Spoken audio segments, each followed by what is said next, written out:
Hi friends, మన దెయ్యాల లోకంలోకి స్వాగతం. అర్ధరాత్రి దాటిన తర్వాత దట్టమైన చీకటిని చీల్చుకుంటూ హైవేపై వెళ్ళే లారీ డ్రైవర్ల ప్రయాణం ఎప్పుడూ సామాన్యమైనది కాదు. చుట్టూ నిశ్శబ్దం, రోడ్డుపై ఎవరూ లేని సమయం. అలాంటి సమయంలో మీ వాహనాన్ని ఎవరు ఆపాలని చూస్తే, లేదా ఒక ముఖం లేని ఒక ఆత్మ మిమ్మల్ని వెంటాడితే ఎలా ఉంటుంది?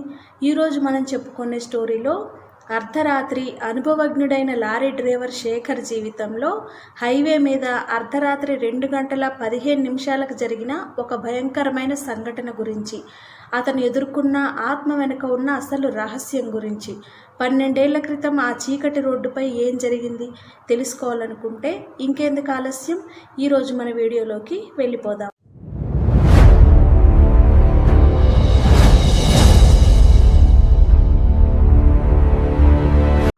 శేఖర్కి లారీ డ్రైవింగ్ అంటే కొత్త కాదు. దాదాపు 18 ఏళ్లుగా లారీ నడుపుతున్నాడు. హైదరాబాద్ నుంచి చెన్నై వరకు ఎన్నోసార్లు రాత్రిపూట లోడు తీసుకెళ్లాడు. ఆ రాత్రి కూడా ఒక లోడు తీసుకుని చెన్నై వైపు బయలుదేరాడు. రాత్రి సమయం 2:15.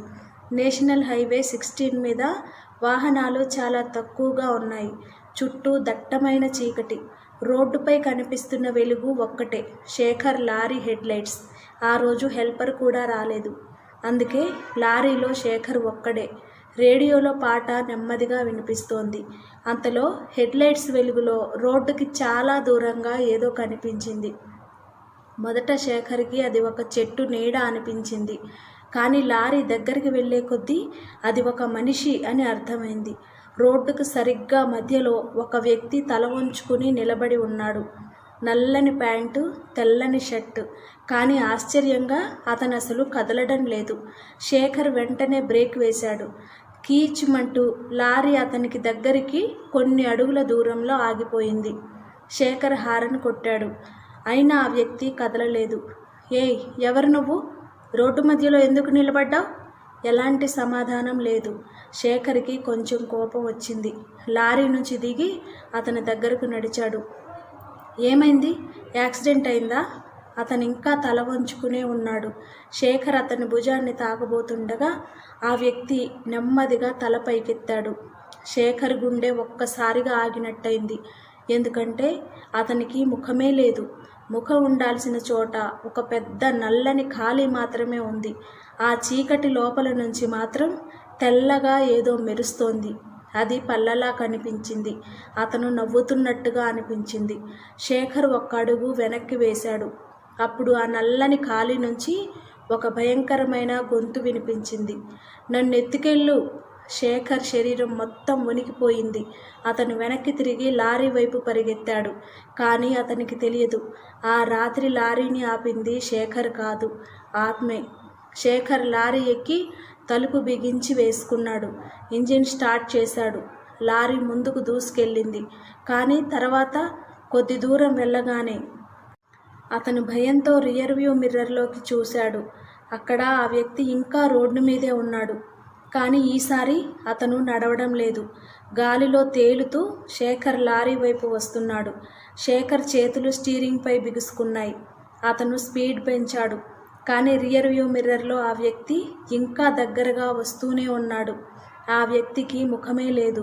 నన్ను ఎత్తుకెళ్ళు అంటూ శేఖర్ను భయపెట్టాడు. శేఖర్ లారీ ఎక్కి అక్కడి నుంచి వేగంగా వెళ్ళిపోయాడు. కానీ ఆ వ్యక్తి మాత్రం అక్కడే ఆగిపోలేదు. రియర్ వ్యూ మిర్రర్లో చూస్తున్న కొద్దీ ఆ వ్యక్తి శేఖర్ లారీకి మరింత దగ్గరగా వస్తున్నాడు. శేఖర్ భయంతో స్పీడ్ పెంచాడు. 80, 90, 100. రోడ్డు ఖాళీగా ఉంది. కానీ మిర్రర్లో మాత్రం ఆ వ్యక్తి లారీ వెనకే ఉన్నాడు. అతని కాళ్ళు నేలను తాకడం లేదు. గాలిలో తేలుతూ లారీని వెంబడిస్తున్నాడు. శేఖర్ గుండె దడదడలాడుతోంది. దేవుడా, ఇతనెందుకు నన్ను వదలడం లేదు? అతను మిర్రర్ వైపు చూడకుండా ముందుకు చూస్తూ డ్రైవ్ చేయడానికి ప్రయత్నించాడు. అంతలో టక్ టక్, లారీ వెనుక డోర్ మీద ఎవరో కొడుతున్న శబ్దం వినిపించింది. శేఖర్ ఒక్కసారిగా ఉలిక్కిపడ్డాడు. ఎవరు? మళ్ళీ టక్ టక్ అనే శబ్దం. ఈసారి చాలా దగ్గరగా వినిపించింది. శేఖర్ రియర్ వ్యూ మిర్రర్ నుంచి చూశాడు. ఆ వ్యక్తి వెనుక లారీ మీద చేతులు పెట్టుకుని వేలాడుతున్నాడు. అతని వేళ్ళు నెమ్మదిగా మెటల్ మీద గీస్తున్నాయి. క్రీచుమనే శబ్దం వస్తోంది. ఆ శబ్దం విన్న శేఖర్ చెవులు మూసుకున్నాడు.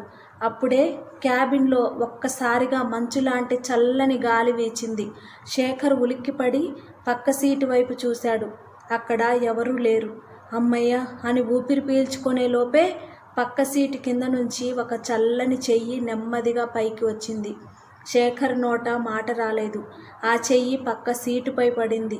ఆ తర్వాత ఆ వ్యక్తి నెమ్మదిగా సీట్లో కూర్చున్నాడు. అతని తెల్లని షర్ట్ ఇప్పుడు మట్టితో తడిసి ఉంది. తల మాత్రం ఇంకా ఉంచుకునే ఉంది. శేఖర్ స్టీరింగును గట్టిగా పట్టుకున్నాడు. నువ్వెవరు? ఆ వ్యక్తి నెమ్మదిగా తల పైకెత్తాడు. మళ్ళీ అదే ముఖం, లేని నల్లని ఖాళీ. కానీ ఈసారి అతను నవ్వలేదు. చాలా నెమ్మదిగా అన్నాడు, నన్ను తీసుకెళ్లాల్సిన అవసరం లేదు. శేఖర్ అయోమయంగా అతని వైపు చూశాడు. మరి? ఆ వ్యక్తి స్టీరింగ్ వైపు చెయ్యి చాపాడు. నీ లారీ నాకు కావాలి. శేఖర్ వెంటనే అతని చేతిని తోసేశాడు. అదే క్షణంలో లారీ స్టీరింగ్ ఒక్కసారిగా తనంతట తానే కుడివైపుకు తిరిగింది. అరే! శేఖర్ 2 చేతులతో స్టీరింగ్ గట్టిగా పట్టుకున్నాడు. కానీ స్టీరింగ్ అతని చేతుల్లోంచి జారిపోతున్నట్టుగా ఉంది. లారీ రోడ్డు పక్కకు వెళ్ళబోతోంది. శేఖర్ తన శక్తినంతా ఉపయోగించి స్టీరింగ్ను సరిచేశాడు. ఆ వ్యక్తి మాత్రం పక్క సీటులో ప్రశాంతంగా కూర్చుని ఉన్నాడు. అతని గొంతు మళ్ళీ వినిపించింది. ఇది నా లారీ. శేఖర్ గుండెల్లో ఒక్కసారిగా ఏదో అనుమానం కలిగింది. నీ లారీనా? ఆ వ్యక్తి సమాధానం చెప్పలేదు. కేవలం ముందున్న రోడ్డును చూపించాడు. అక్కడ రోడ్డు పక్కన ఒక పాత రాయి కనిపించింది. ఆ రాయి మీద కొన్ని అక్షరాలున్నాయి. శేఖర్ లారీని నెమ్మదిగా ఆపాడు. హెడ్లైట్ వెలుగులో ఆ రాయి స్పష్టంగా కనిపించింది. అది ఒక ప్రమాద స్థలానికి గుర్తు. ఇక్కడ 12 ఏళ్ల క్రితం లారీ ప్రమాదంలో ఒక డ్రైవర్ మృతి చెందాడు. శేఖర్ ఆ మాటలు చదివి షాక్ అయ్యాడు. ఎందుకంటే ఆ ప్రమాదం జరిగిన ప్రదేశం గురించి అతను ఇంతకుముందు ఎప్పుడూ వినలేదు. కానీ పక్క సీటులో ఉన్న ఆ వ్యక్తి ఆ రాయిని చూస్తూ నెమ్మదిగా తన చేయిని పైకెత్తాడు. ఆ తర్వాత శేఖర్ వైపు తిరిగి ఒక్క మాట అన్నాడు. నువ్వు నన్ను గుర్తుపట్టలేదా శేఖర్? శేఖర్ గుండె ఒక్కసారిగా ఆగినట్టయింది. శేఖర్ భయంతో పక్క సీటు వైపు చూశాడు. నువ్వెవరో నాకు తెలియదు. ఆ వ్యక్తి మాత్రం ఏమీ మాట్లాడలేదు. కొద్దిసేపటి తర్వాత నెమ్మదిగా అన్నాడు. నువ్వు నన్ను చూడలేదు, కానీ నేను నిన్ను చూశాను. శేఖర్కి ఏమీ అర్థం కాలేదు. ఎప్పుడు చూశావు? ఆ వ్యక్తి సమాధానం చెప్పకుండా ముందున్న రోడ్డును చూపించాడు. అక్కడ రోడ్డు పక్కన ఒక పాత ధాబా కనిపించింది. ఆ వ్యక్తి ఒక్కసారిగా అదృశ్యమయ్యాడు. శేఖర్ వెంటనే లారీని ఆ ధాబా దగ్గర ఆపాడు. ధాబాలో కూర్చున్న వృద్ధుడు టీ తాగుతున్నాడు. శేఖర్ అతని దగ్గరికి వెళ్ళి అడిగాడు, తాతయ్య, ఇక్కడ 12 ఏళ్ల క్రితం లారీ ప్రమాదం జరిగిందా? ఆ వృద్ధుడు శేఖర్ వైపు చూసి ఒక్కసారిగా నిశ్శబ్దమయ్యాడు. ఎందుకు అడుగుతున్నావు? నాకు ఒక వ్యక్తి కనిపించాడు. తెల్ల షర్టు వేసుకున్నాడు. అతనికి ముఖం లేదు. వృద్ధుడి చేతిలోని టీ గ్లాస్ కింద పడిపోయింది. నువ్వు అతన్ని చూసావా అని అడిగాడు. శేఖర్ తల ఊపాడు. వృద్ధుడు చుట్టూ చూసి నెమ్మదిగా మాట్లాడడం మొదలుపెట్టాడు. 12 ఏళ్ల క్రితం ఇక్కడ ఒక లారీ డ్రైవర్ ఉండేవాడు. పేరు మురళి. అతను ప్రతిరోజు ఇదే రోడ్డులో లారీ నడిపేవాడు. ఒక రాత్రి అతని లారీ ఇక్కడ ప్రమాదానికి గురైంది. అతని గాయాలతో రోడ్డుపై పడిపోయి చాలాసేపు సహాయం కోసం ఎదురుచూశాడు. శేఖర్ గుండె వేగంగా కొట్టుకుంది. ఎవరూ ఆపలేదా? వృద్ధుడు తల ఊపాడు. చాలా లారీలు వెళ్ళాయి. కొన్ని వాహనాలు ఆపకుండా వెళ్ళిపోయాయి. చివరికి మురళి అక్కడే చనిపోయాడు. శేఖర్ నిశ్శబ్దంగా నిలబడ్డాడు. అయితే అతని ఆత్మ ఇప్పుడు లారీలను ఎందుకు వెంబడిస్తోంది? వృద్ధుడు కాసేపు మౌనంగా ఉండి అన్నాడు. అతను చనిపోయినప్పటి నుంచి ప్రతి రాత్రి 2 గంటల తర్వాత ఈ రోడ్డులో ఏదో ఒక లారీని ఆపడానికి ప్రయత్నిస్తాడు. అతని మాట ఒక్కటే, నన్నెత్తుకెళ్ళు. శేఖర్ గుండెల్లో భయం మరింత పెరిగింది. అప్పుడే అతనికి ఒక పాత జ్ఞాపకం గుర్తుకొచ్చింది. 12 ఏళ్ల క్రితం తాను కొత్తగా లారీ డ్రైవర్గా పని మొదలుపెట్టిన రోజులు. ఒక రాత్రి ఇదే రోడ్డులో వెళ్తుండగా రోడ్డు పక్కన ఒక ప్రమాదం కనిపించింది. అప్పుడు శేఖర్ లారీని ఆపలేదు. ఎందుకంటే తనకు భయం వేసింది. ఎవరైనా చూసుకుంటారు అనుకుని అక్కడి నుంచి వెళ్ళిపోయాడు. అతనికి అప్పటి వరకు తెలియదు ఆ ప్రమాదంలో ఉన్న వ్యక్తి మురళి అని. శేఖర్ ముఖం ఒక్కసారిగా పాలిపోయింది. ఆ రోజు నేనా అని తనలో తానే అనుకున్నాడు. అంతలో దాబా బయట నుంచి ఒక గట్టిగా శబ్దం వచ్చింది. దమ్ అని. శేఖర్ బయటకు పరిగెత్తాడు. అతని లారీ వెనుక తెల్లని షర్టు వేసుకున్న మురళి నిలబడి ఉన్నాడు. ఈసారి అతని ముఖం కనిపించలేదు, కానీ అతని గొంతు మాత్రం స్పష్టంగా వినిపించింది. ఆ రోజు నువ్వు ఆపి ఉంటే నేను బ్రతికేవాడిని. శేఖర్ కళ్ళల్లో నీళ్ళొచ్చాయి. మురళి, నన్ను క్షమించు. ఆత్మ నెమ్మదిగా అతని దగ్గరకు వచ్చింది. నాకు క్షమాపణ అవసరం లేదు అని చెప్పి శేఖర్ లారీని చూపించింది. నాకు కావలసింది నీ లారీ కాదు. శేఖర్ ఆశ్చర్యంగా చూశాడు. ఆత్మ చివరిగా ఒక మాట చెప్పింది, నాకు న్యాయం కావాలి, అంతే. ఆ వ్యక్తి మళ్ళీ చీకటిలో కలిసిపోయాడు. శేఖర్ మాత్రం అక్కడే నిలబడి ఉండిపోయాడు. కానీ అతనికి తెలియని విషయం ఒకటి ఉంది. మురళి ప్రమాదం వెనుక అసలు నిజం ఇంకా బయటపడలేదు. ఆ ప్రమాదం సాధారణ ప్రమాదం కాదు. మరియు ఆ రాత్రి మురళిని రోడ్డుపై ఒంటరిగా వదిలేసింది. కానీ మురళి ఆత్మ చెప్పిన మాట మాత్రం శేఖర్ మనసులో తిరుగుతూనే ఉంది. ఆ రోజు నువ్వు ఆపి ఉంటే నేను బ్రతికేవాడిని. అయితే మురళి ఒక్క మాట మరింత భయపెట్టింది. ఆ ప్రమాదం వెనక నువ్వు మాత్రమే లేవు. అసలు మురళికి ఏం జరిగింది? ఎవరైనా అతన్ని కావాలనే వెంబడించారా?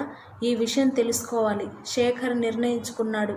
మరుసటి రోజు ఉదయం అతను నేరుగా ఆ పాత దాబాకు వెళ్ళాడు. అక్కడ అదే వృద్ధుడు ఉన్నాడు. శేఖర్ అతని దగ్గర కూర్చుని అడిగాడు, తాతయ్య, మురళి ప్రమాదం జరిగిన రోజు అసలేం జరిగింది? వృద్ధుడు కొద్దిసేపు మౌనంగా ఉన్నాడు. తర్వాత నెమ్మదిగా చెప్పడం మొదలుపెట్టాడు. ఆ రాత్రి మురళి ఒంటరిగా లేడు. శేఖర్ ఆశ్చర్యపోయాడు. అంటే? మురళి లారీని ఒక చిన్న తెల్ల వ్యాన్ కొంత దూరం నుంచి వెంబడించింది. ఎందుకు? అది ఎవరికీ తెలియదు. కానీ ప్రమాదం జరగడానికి కొద్దిసేపటి ముందు ఆ వ్యాన్ మురళి లారీని ఓవర్టేక్ చేసింది. ఆ తర్వాత వృద్ధుడు ఆగిపోయాడు. శేఖర్ ఆతృతగా అడిగాడు, ఆ తర్వాత ఏం జరిగింది? వృద్ధుడు నెమ్మదిగా అన్నాడు, మురళి లారీ అదుపు తప్పి రోడ్డు పక్కకు వెళ్ళింది. వ్యాన్ మాత్రం ఆగలేదు. కొంత దూరం వెళ్ళి తిరిగొచ్చుండొచ్చు. కానీ అప్పటికే మురళి రోడ్డుపై పడిపోయాడు. శేఖర్ గుండెల్లో భయం మొదలైంది. అయితే అతన్నెవరూ అక్కడ వదిలేశారు? వృద్ధుడు తలూపాడు. అది నాకు తెలియదు. కానీ ఒక విషయం మాత్రం తెలుసు. మురళి చనిపోయే ముందు సహాయం కోసం ఒక లారీని ఆపడానికి ప్రయత్నించాడు. శేఖర్ ఒక్కసారిగా మౌనంగా అయ్యాడు. ఎందుకంటే ఆ లారీ డ్రైవర్ తానే. అతను ఆ రోజు ఎందుకు ఆపలేదో ఇప్పటికీ తనను తాను క్షమించుకోలేకపోతున్నాడు. అంతలో వృద్ధుడు ఒక పాత వస్తువు తీసుకొచ్చాడు. అది ఒక చిన్న మెటల్ బాక్స్. ఇది మురళి లారీ ప్రమాదం జరిగిన ప్రదేశంలో దొరికింది. శేఖర్ బాక్స్ తెరిచాడు. అందులో ఒక పాత ఫోటో ఉంది. ఫోటోలో మురళి పక్కన ఇంకొక వ్యక్తి నిలబడి ఉన్నాడు. శేఖర్ ఆ ఫోటోను చూసిన వెంటనే షాక్ అయ్యాడు. ఇతను అని వృద్ధుడు అడిగాడు. నీకు తెలుసా అని అడిగాడు. శేఖర్ నెమ్మదిగా తల ఊపాడు. అవును, ఇతను నా పాత యజమాని. అతను అప్పట్లో లారీ ట్రాన్స్పోర్ట్ వ్యాపారం చేసేవాడు. వృద్ధుడు నిశ్శబ్దంగా శేఖర్ వైపు చూశాడు. అయితే నీకు తెలియని విషయం ఇంకోటి ఉంది. ఏంటి? మురళి చనిపోయిన రాత్రి అతను చివరిసారిగా ఫోన్ చేసింది నీ యజమానికే.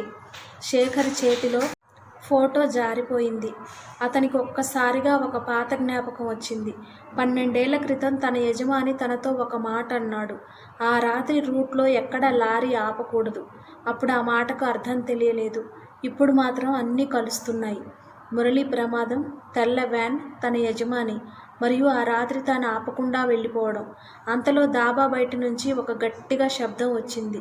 ధమ్మని. శేఖర్ బయటకు పరిగెత్తాడు. రోడ్డుపై ఎవరూ లేరు. కానీ అతని లారీ ముందు నేలపై ఒక పాత తెల్లని షర్టు బటన్ పడి ఉంది. దాని మీద ఎండిపోయిన రక్తపు మరక. శేఖర్ దాన్ని చేతిలోకి తీసుకున్నాడు. అప్పుడే అతని చెవి దగ్గరగా ఒక చల్లని గొంతు వినిపించింది. నిజం తెలుసుకోవాలంటే ఈ రాత్రి మళ్ళీ ఇక్కడికి రా. శేఖర్ ఒక్కసారిగా వెనక్కి తిరిగాడు. ఎవరూ లేరు. కానీ రోడ్డు అవతల మురళి నిలబడి ఉన్నాడు. ఈసారి అతను కోపంగా లేడు. కేవలం తన చేతిలో ఒక పాత అడవి వైపు చూపిస్తున్నాడు. శేఖర్కి అర్థమైంది. మురళి చెప్పాల్సిన చివరి నిజం ఆ అడవిలో ఉంది. శేఖర్ పాత యజమాని, మురళి చివరి ఫోన్ అన్నీ ఒకదానితో ఒకటి సంబంధం ఉన్నట్టే కనిపిస్తున్నాయి. కానీ అసలు నిజం తెలుసుకోవడానికి శేఖర్ ఆ రాత్రే మురళి చూపించిన అడవిలోకి వెళ్ళాలని నిర్ణయించుకున్నాడు. రాత్రి 2:10 శేఖర్ లారీని అడవి దగ్గర ఆపాడు. చేతిలో టార్చి తీసుకుని లోపలికి నడిచాడు. కొంత దూరం వెళ్ళగానే అతనికి నేలపై పాత టైర్ గుర్తులు కనిపించాయి. ఆ గుర్తులు అడవిలోకి వెళ్ళి ఒక చోట ఆగిపోయాయి. అక్కడ ఒక పాత చెట్టు కింద ఇనుప ముక్కలు, పగిలిన గాజు ముక్కలు కనిపించాయి. శేఖర్ వాటిని చూసి అర్థం చేసుకున్నాడు. ఇక్కడే ఆ ప్రమాదం జరిగింది. అంతలో వెనుక నుంచి అడుగుల శబ్దం వినిపించింది. శేఖర్ టార్చితో వెనక్కి చూశాడు. ఎవరూ లేరు. మళ్ళీ ముందుకు తిరిగాడు. అక్కడ మురళి నిలబడి ఉన్నాడు. శేఖర్ భయపడకుండా ఈసారి అడిగాడు, మురళి, అసలు ఆ రాత్రి ఏం జరిగింది? మురళి నెమ్మదిగా చెయ్యి పైకెత్తి అడవిలోని ఒక పాత రాయి వైపు చూపించాడు. శేఖర్ అక్కడికి వెళ్ళాడు. రాయి కింద ఒక పాత ఇనుప పెట్టె కనిపించింది. దాన్ని తెరిచాడు. లోపల కొన్ని పాత పేపర్లు ఉన్నాయి. అందులో మురళి పేరు, లారీ నెంబర్ మరియు ఒక ఫోన్ నెంబర్ ఉంది. ఆ నెంబర్ చూసిన వెంటనే శేఖర్ షాక్ అయ్యాడు. అది తన పాత యజమాని నెంబర్. అప్పుడు అతనికి అసలు విషయం అర్థమైంది. మురళి తన యజమాని అక్రమంగా చేస్తున్న పని గురించి తెలుసుకున్నాడు. దాన్ని బయట పెడతానని బెదిరించాడు. అందుకే ఆ రాత్రి మురళిని భయపెట్టి రోడ్డుపై నుంచి తప్పించడానికి ఒక వ్యాన్ అతని లారీని వెంబడించింది. ఆ తొందరలో మురళి లారీ అదుపు తప్పి ప్రమాదానికి గురైంది. మురళి ప్రాణాలతో బయటపడ్డాడు. కానీ తీవ్రంగా గాయపడి రోడ్డుపై పడిపోయాడు. అప్పుడు అక్కడికొచ్చిన శేఖర్ లారీ వచ్చింది. మురళి చేతిని పైకెత్తి సహాయం కోసం ప్రయత్నించాడు. కానీ శేఖర్ భయంతో ఆపకుండా వెళ్ళిపోయాడు. కొద్దిసేపటి తర్వాత మురళి చనిపోయాడు. అతని శరీరం కూడా ఆ రాత్రి అక్కడి నుంచి మాయమైంది. శేఖర్ కళ్ళల్లో కన్నీళ్లు తిరిగాయి. మురళి, నిన్ను నేను కాపాడగలిగేవాణ్ణి. మురళి నెమ్మదిగా శేఖర్ దగ్గరకు వచ్చాడు. ఈసారి అతని ముఖం భయంకరంగా లేదు. నువ్వు తప్పు చేశావు, కానీ నువ్వు ఆ తప్పును ఒప్పుకున్నావు. అందుకే నిన్ను నేను చంపను. శేఖర్ ఆశ్చర్యంగా అతని వైపు చూశాడు. అయితే ఇన్ని లారీలను ఎందుకు వెంబడిస్తున్నావు? మురళి నెమ్మదిగా రోడ్డు వైపు చూపించాడు. ఎందుకంటే నాలాగా ఎవ్వరూ రోడ్డుపై సహాయం కోసం ఎదురు చూస్తూ చనిపోకూడదు. శేఖర్ కళ్ళల్లో నీళ్ళొచ్చాయి. మురళి, చివరిసారి అన్నాడు. ఎవరైనా రోడ్డుకై కనిపిస్తే భయపడకుండా ఆపి చూడు, అంతే. మురళి రూపం నెమ్మదిగా చీకటిలో కలిసిపోయింది. శేఖర్ అక్కడి నుంచి బయటకు వచ్చాడు. మరుసటి రోజు పోలీసులకు ఆ పాత ఆధారాలన్నీ ఇచ్చాడు. పాత కేసు మళ్ళీ తెరుచుకుంది. మురళి కుటుంబానికి చివరి నిజం తెలిసింది. ఆ రోజు నుంచి శేఖర్ ఒక నిర్ణయం తీసుకున్నాడు. రాత్రి డ్రైవింగ్లో ఎక్కడైనా ప్రమాదం కనిపిస్తే ఎప్పుడూ ఆపకుండా వెళ్ళకూడదు. కొన్ని నెలల తర్వాత శేఖర్ మళ్ళీ అదే NH-16 మీద లారీ నడుపుతున్నాడు. సమయం 2:15. అదే ప్రదేశం. అతని ముందుకు ఒక్కసారిగా ఒక వ్యక్తి వచ్చి రోడ్డు మధ్య నిలబడ్డాడు. శేఖర్ వెంటనే బ్రేక్ వేశాడు. లారీ ఆగిపోయింది. అతను జాగ్రత్తగా దిగాడు. ఏమైందన్నా, ఏదైనా సహాయం కావాలా? ఆ వ్యక్తి నెమ్మదిగా తలపైకెత్తాడు. శేఖర్ గుండె ఒక్కసారిగా ఆగినట్టయింది. ఎందుకంటే ఆ వ్యక్తికి ముఖమే లేదు.